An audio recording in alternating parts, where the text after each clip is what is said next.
Okay, round two. Name something that's not boring. A laundry? Ooh, a book club.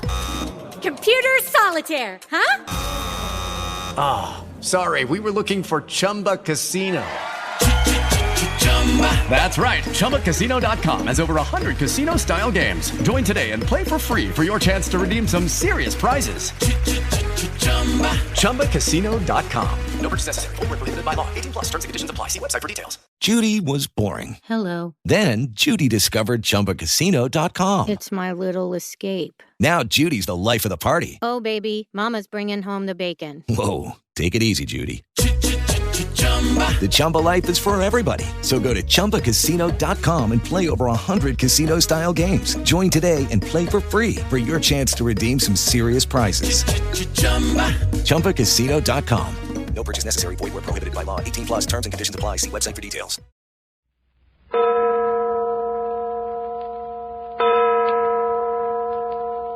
Adventures by Morse.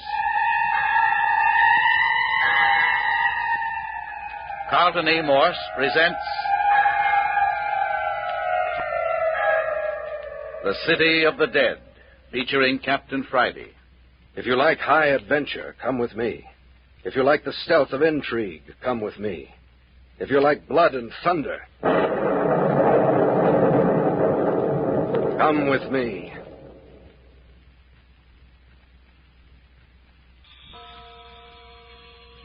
"9 o'clock on the morning of the third day in the City of the Dead.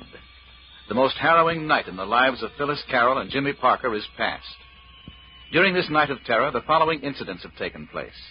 Captain Friday has disappeared. Jimmy Parker is convinced that it was Mayor Friday whom he and the captain saw digging in Ernie Morton's grave just before Captain Friday disappeared. One of the black pearls belonging to the collection of Theodore Beverly, Phyllis's grandfather, was found under her pillow. It was placed in the mayor's care, and within half an hour was taken from him by some mysterious person.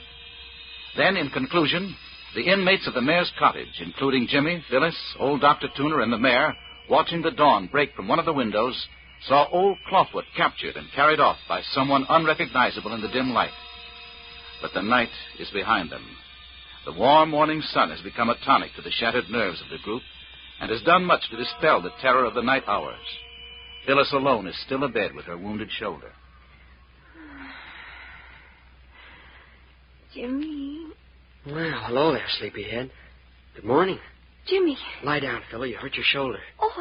See? Oh. I told you. Now you lie still. I forgot. Jimmy, is everything all right? Right as rain. But old Clawfoot was kidnapped. All the better. We don't have to worry about him anymore. I just remember you saying that, and then I guess I went back to sleep. What happened after that? Not a thing. Dr. Tooner and Mayor Friday went out, but they couldn't find a trace of anything. Clawfoot and whoever captured him had vanished. How long have I been asleep, Jimmy? 4 hours. It's just past 9 now. I feel an awful lot better now. Hungry? Mm-hmm. Ah, gee, Phil, it's good to hear you laugh again. Seems ages since we've had anything to laugh at. Well, things are going to be all right now, aren't they, Jimmy? I don't know, Phil. I hope so.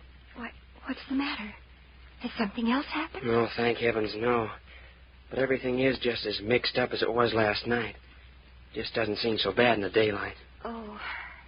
And, Phil... What is it, Jimmy? I hate to tell you. I suppose I ought to. Oh, of course you should. Everything. Well, the mayor called up the police station in the city this morning. Jimmy. I tried to try to get him not to do it, and so did Dr. Tooner. Well, does that mean we've got to go to jail? I don't know. I didn't hear what he said on the phone, but, well, you know how he feels toward me. Well, don't you worry about it. I know you haven't done anything. They can't lock you up. They can't. I know. They can make it awfully hot for us, Phyllis. We did dig in Ernie Morton's grave, and the next morning Bert Arnold's body was found buried there. How can we possibly prove that we didn't murder Bert? Where are Dr. Tooner and the mayor now? Well, the mayor's gone down into the City of the Dead. Dr. Tooner was out in the kitchen just a minute ago. I suppose he stepped outside. Anyway, Jimmy, if the police do come, we won't have to spend another night in this terrible place. We wouldn't anyway. Oh, I hate Mayor Friday. He's been antagonistic toward us ever since we first came here asking for help. He's got an awful guilty conscience or something. Do you suppose he's been looking for the pearls himself? That would explain why he'd be jealous of us. Dr. Tuner must be in on it, too, then. Oh, no, I'm sure he's not. He's so friendly and gentle. I don't think he knows anything about what the mayor's been up to. How could he help it? Hasn't he been coming down to the City of the Dead for the last 20 years? To visit his old patients buried here, he says. Yeah, and I reckon that's the truth, too, son. Hey, Dr. Tuner. how long have you been standing there listening? No, Parker. Ain't no use to get all worked up on a nice sunshiny morning like this. Well, just the same, you had no business eavesdropping. Parker, I reckon you've got a lot to learn. It ain't always the best policy to jump at conclusions. You're young yet. Someday you'll find out diplomacy is a mighty fine trait to cultivate. Well, facts are facts. Yeah, I reckon they are, my boy. Just the same, I venture to say that 3/4 of your trouble here has been of your own making. What do you mean? I mean, you should have done your best to make the mayor like you instead of irritating and badgering him. You ain't had any considerations from his feelings right along, so why should he bother to think anything but the worst about you? But I've never accused Mayor Friday of anything that wasn't perfectly apparent on the surface. No, of course you haven't. Neither has he suspected you of anything that didn't look almighty queer. Yeah, but I told the truth. Yeah, I reckon you did. That ain't the point. You've made the mayor dislike you all along. Now, when there comes a time when you want him to trust and believe in you, he naturally turns against you. What time will the police be here? Oh, I don't reckon there'll be anyone down before afternoon. Is he going to turn Phyllis and me over to him? Yeah, the mayor don't do much talking, not even to me. But you don't think we've done anything wrong, do you, Dr. Tuner? Well, I calculate I'd rather not say what I believe, Miss Carroll. But say now, I've been standing here lecturing you two when I come in to see about breakfast. Hot cake batter's all mixed up and the skillet's piping hot. Hot cakes. Are they the sour milk kind? I reckon sour milk hot cakes are the only real hot cake there is. Oh, I adore them. Oh, come on, Jimmy. You are hungry, aren't you? No, I suppose so. Miss Carroll, you're lucky to have a young fellow like Jimmy Parker. He sat by your bed all the time you were asleep. He just wouldn't move from your side. Oh, Jimmy, you shouldn't have done that. Haven't you had any sleep all night? No, forget it, Phil. I feel fine. Yeah, I'll go out and put on a batch of hotcakes. Oh, by the way, Miss Carroll, do you like your eggs straight up or over easy? Over easy. Oh, isn't he a dear? Mine straight up, Doctor. One straight up, one over easy. I got some mighty fine home-cured bacon for you, too. Jimmy, it was awfully nice of you to sit beside me while I slept. I think that was why my dreams were so sweet. No, Phil, dear. You were so lovely sleeping. All the time I sat here beside you, you were smiling in your sleep. I wondered what you were dreaming about. Don't you wish you knew? Phil, dear, was it... Listen, Jimmy Parker, you go get me a pan of warm water and a comb and a mirror. You're a fine nurse. I'll bet you'd have let me eat breakfast without even powdering my nose. Yeah, I guess I would. But, Phil... Hurry, Jimmy, or Dr. Tuner will be in here with the hotcakes before I'm ready. They're browning nicely. I got a good dew on them this morning. Oh, here comes the mayor, Dr. Tuner. I caught a glimpse of him through the window. Well, I'll put a couple of more eggs in the pan then. Good morning, Mayor Friday. Yeah. Good morning, Miss Carroll. How do you feel? Oh, much better, thank you. Mayor Friday, are you going to turn Jimmy and me over to the police? Oh, now, Miss Carroll. But we only parked Jimmy's car near the City of the Dead. I think if you understood about us... Miss Carroll, I think you and I ought to have a good long talk together. Why, what about? Shh. Here comes young Parker. We'll talk about it after breakfast, huh? Here you are, Phil. Oh, Mayor Friday. Yes, it's me. Here, Phil's a basin of water, soap, wash rag. Thank you, Jimmy. Now, if you'll get me a comb and a hand mirror... Sure thing. Comb and a mirror. All right. Here you are. Thanks. And now if you two men will go out in the kitchen with Dr. Tuner so a girl can have a little privacy... Sure, okay. Come on, Mayor Friday. We'll get together after breakfast, miss. Yeah, pretty good cook, if I do say so myself. Smells good. Yeah, there's a stack of cakes about ready. Oh, hello, Mayor. Ready to eat? You ready as soon as I wash up? I put the table in beside Miss Carroll's bed so we could be sort of sociable. Hey, Doc Tuner, why don't you let me fry the hotcakes? I can jump up from the table and trot out here to the kitchen easier than you. No, I reckon I'm the hot cake expert. Say, Doctor, do you feel a difference this morning?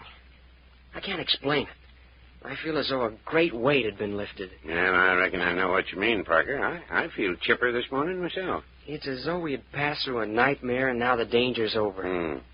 You don't suppose it's because old Clawfoot isn't hanging around any longer, do you? Well, I don't know as I can say that... Oh, Jimmy! Jimmy! Oh, coming, Phil. Well, didn't take you very long. It was hard to get the powder on straight when I had to hold the mirror propped up against my knees. Hi, Doctor. Phil's ready. Bring on the bacon and eggs. And oodles of hot cake. Breakfast coming up. Everyone sit down. Miss Carol gets her plate in her lap. Right side up, though, please. I'll sit here by the bed so I can hand things to Phil. No hot cakes for me, Doc.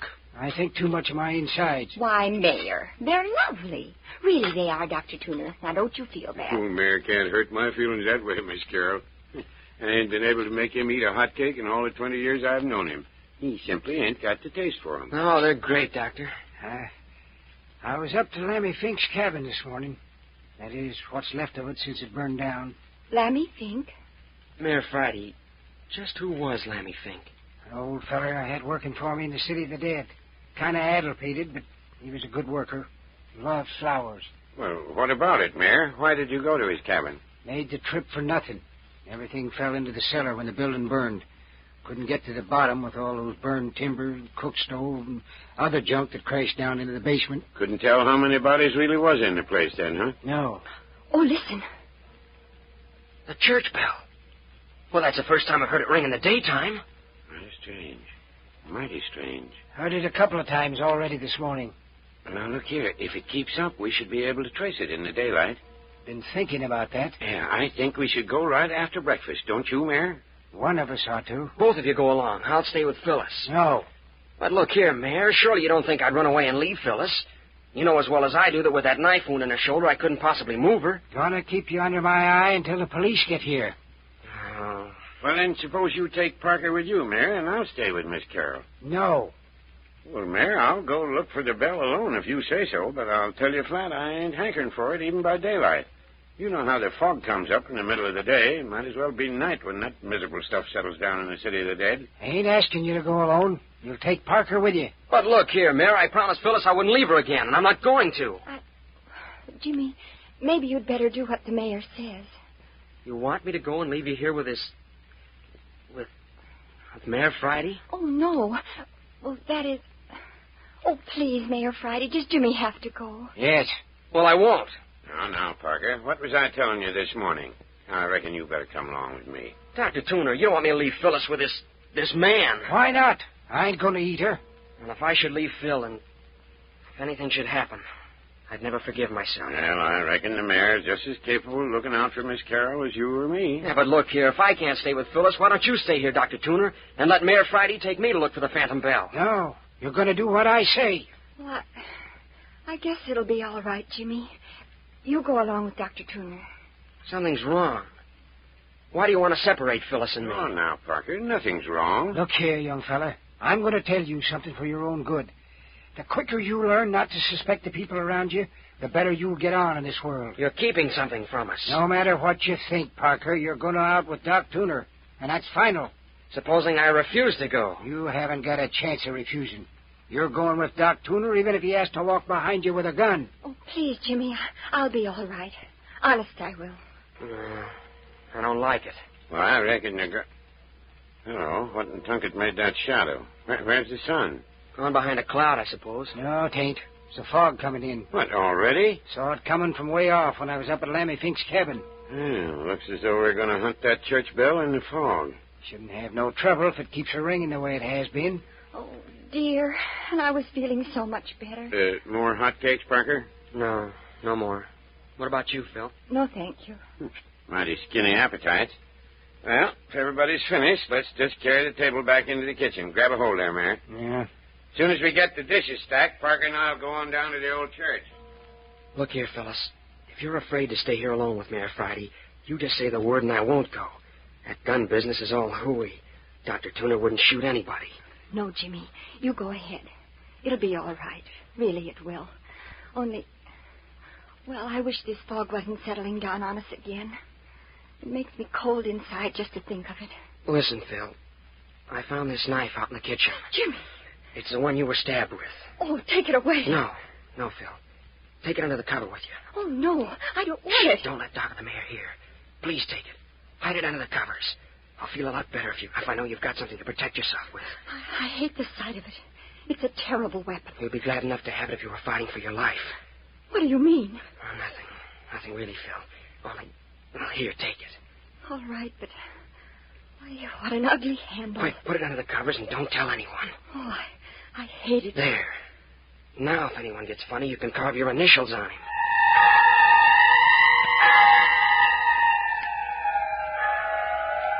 Why is old Mayor Friday so intent on having Phyllis to himself? What is it that Jimmy fears for her? And beyond all else, what will Jimmy and Dr. Tuner find in taking up the trail of the phantom church bell? And the missing Captain Friday? But more of all that in just a moment. That ugly knife gives me the shivers. I won't rest a bit while it's under the covers with me. Use it if it's necessary. Here's something else. What is it? A whistle. Where did you get that? It's a police whistle Captain Friday left here. Take it. Why, what for? To use if you're in danger. Do you think something's going to happen to me? Not if I can help it. But with this knife and the whistle... I don't want to frighten you, Phyllis. Honest, I don't know of a single thing that might happen. But, well, you know what a time we've had so far. Yes, I know. Well, when you take this whistle, if you get suspicious that things aren't going right, or you become frightened, you just blow this police whistle as hard as you can. You'll be surprised how far it'll carry. Do you think you could hear it anywhere in the city of the dead? I think so. Anyway, we won't be out of range of it very long. That does make me feel safer, to know that I can call you. Shh, watch it. Now, Parker, get your hat and let's get started before the fog settles too thick among the tombstones. All right. I'll be right with you. Now then, Miss Carroll, don't you worry. You aren't in any danger, and nothing's going to happen while we're away. You just see if you can't get a lot of sleep today. If everything goes as it should, you'll be up and walking around another day or two. You're sure I'll be all right, Dr. Tuner? Well, of course you will. Well, don't be gone too long, will you? Oh, I don't reckon we'll be out any longer than we can help. Mayor, you're going to take good care of Miss Carroll now, ain't you? I reckon me and Miss Carroll are going to get on right smart, ain't we, miss? Oh, yes. Yes. Me and her got a lot of things to talk about. Well, don't get so interested talking you forget about your job as nurse, Mayor. Well, I'm ready, Dr. Tuner. All right, Parker. Goodbye, Phil. Remember, don't take any chances, will you? No, Jimmy. I promise. Come along, Parker. Come along.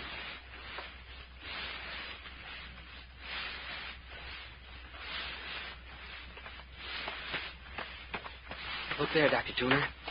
There's Ernie Morton's grave just ahead. Let's look at it a minute. It's getting pretty foggy, Parker. We ought to keep moving. It won't take but a minute. Look here, Doctor. See, this is where Captain Friday and I were lying just before he sneaked over to the grave. You can still see the impression of my body in the grass. Looks so, all right, son. Of course it's so. If that bell keeps ringing like this, we shouldn't have any trouble following it. Look here at the grave, Doc. Oh, come along, boy. Come along. But I want to prove to you that the grave was opened last night. Yeah, how will you do that, Parker? Here.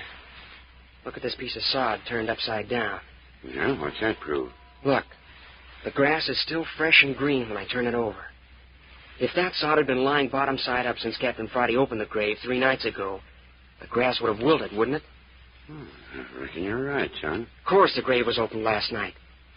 You know what I think? Yeah, come along. You can talk as we're moving along. I think that it was Mayor Friday himself digging in that grave. Well, that ain't nothing new.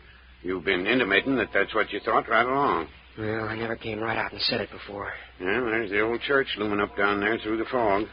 We must be getting near the bell. Doesn't sound much closer, though. What sort of woods are those behind the church? Oh, hardwood, mostly. Oak and beech, I reckon. Shall we go on down to the church and make that our starting point? All right.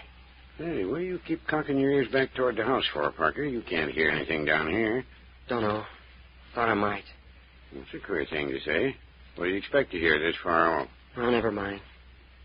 Well, where are we going to look for this bell? Well, I reckon the best thing we can do is sneak down there alongside of the church and just sit and wait till we hear it. That'll give us a clue to work from. Yeah, but we might sit all day. Hey, there you are now. Listen. Gosh, can't tell anything about it, can you? Don't seem to come from any direction at all. That's a fact. Listen. Seems to be coming from the church, don't you think? Well, it ain't possible. The mayor and I gave the place a good going over, and so did Captain Friday, and the bell ain't in the ruins. Listen. Stopped again. Look, Parker, I've sort of had an idea that bell might be out there in the woods in back of the church. What do you think? Well, maybe. Sounded in the church to me. Well, now, just supposing it was hanging out on a limb of a tree in the woods and was swinging free. The wind could blow it or rock the tree, and it'd ring soft-like off and on, just like it has been. What would a bell be doing up in a tree? There ain't any explaining a good many things down here in the city of the dead these days. Why these long waits between the ringing? Sometimes it's been hours. Well, perhaps there hasn't been enough wind to ring it. Well, there's as much breeze now as there was a moment ago when the bell was ringing, and that isn't any. Well, there she goes again. Now listen careful and try to place the direction the sound's coming from. Just the same as before. I'd say the church. It does sound so, but it can't be, I tell you.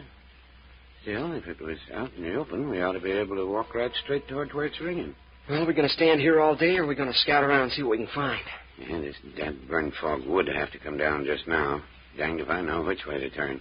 Look here, Dr. Tuner. Let's go inside the church and listen. Maybe we'll get some clues that way.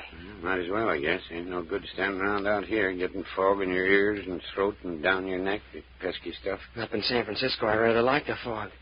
This is miserable stuff down here, all right. I've hated it ever since I can remember. Decayed atmosphere, that's what fog is to me. A nice day that's begun to rot. That's a pleasant thought. I can't help it. I always get the grumps and the creeps and the sniffles in the fog. Worst nightmare I ever had was about fog. Well, here we are. We might as well go in.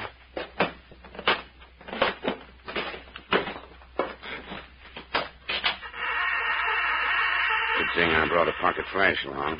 Go ahead, but mind your way. Them floorboards is rotten as punk. You're likely to break a leg. You want to lead? No, you go on ahead. This here's your idea. Here, you can have the flashlight. Well, okay. This is a miserable hole, isn't it? Everything wet and mildewed. Shh. Why, the bell's fainter in here than it was outside. I reckon I was right after all. Quick, let's get outside. Now we're getting somewhere. Hey, look out where you're going, fella. You'll go through the floor. Come on, Doc. Come on. Oh! Parker, are you hurt? Parker, are you hurt? Answer me. Parker, you got the flashlight. Turn it on. Parker, answer me. Answer me. Dr. Tuner, don't carry on so. I'm all right. All right.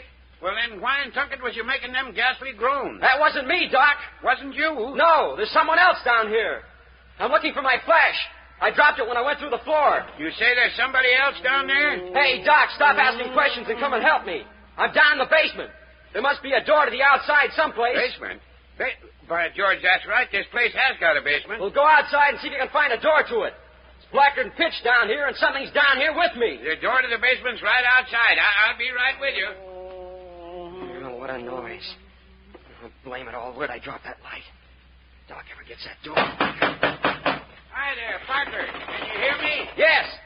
What's the matter? Is the door locked? All right, the hinge is rusted so bad I'll have to break the door down. Are you still all right? Yes. Hurry and break it in. I can't find my flashlight. Oh, this groaning is getting on my goat. Well, hang on. I got a piece of timber for a battering ram. Well, go to it, Doc. Oh, this is great. The bell! Hey, Doc, the bell! Hurry, Doctor, I discovered something. Dr. Tuner, I found the bell. The phantom church bell's here in the basement. Parker, are you crazy? No, I'm not. Here's my flashlight. There. There's your church bell. Look there in the corner. Yeah, a man bound and gagged. Come on, Doc. Oh, so that's where them groans come from. You know him? No. Never saw him before in my life. Here, help me untie him. Hey, look at here. He ain't only bound and gagged, he's roped to this 2x4 in the wall. They weren't taking any chance on his getting away. Poor chap. Mighty near dead. He's unconscious, isn't he? What's the matter with him? Well, it looks mostly like starvation, but there's a bad lump here on his head. We'll have to carry him up to the house. Yeah, and mighty quick, too. He'll die on our hands. His heart ain't showing much signs. Stand aside, Parker. Look here at this old bell, Doctor. Standing here on its rack. Just swings clear of the floor. I can't figure out what made it ring, Parker. I've got it. This man was ringing it. It was the only way he could call for help. Look here, Doctor. See, he was tied to this 2x4. When he stretched out his bound feet just as far as he could reach, the tip of his toe would just touch the rim of the bell. He'd give it a shove, and the bell would ring a few strokes. Why, criminy, Parker. And then he'd probably have long spells of unconsciousness on account of this crack on the head. That'd account for the spells of silence. Now then, you ready? Yeah, you take his shoulders and I'll take his knees here. All right. Let's go. Careful. Just bump his head on the door, Jan. Yeah, all clear. What'll we do? Leave the bell as it is? Sure, Parker. Ain't nobody going to touch it. Just strike off through the tombstones and keep on the grass. It's easier walking. Poor guy. Looks more like a corpse than a living man. Yeah, so that was the answer to the phantom bell. No wonder we couldn't locate where the sound was coming from. By the time it got outside the cellar walls, the sound was so broken it seemed to come from everywhere. Funny you or the mayor didn't think of looking in the basement when you came down here 3 nights ago. Yeah, is it? Did you think of looking in the basement for a ringing church bell? Have to fall right in on top of it before you got the idea, didn't you? Just call out if you want to rest. He's not heavy. Well, if we knew as much about old Clawfoot as we do about the bell... The whistle! That's Phyllis! Hey, don't drop the man. It's Phyllis, Doc! Something's happened to Phyllis! Hi, Parker, come back here. Something's happened to Phyllis! Don't you hear the whistle?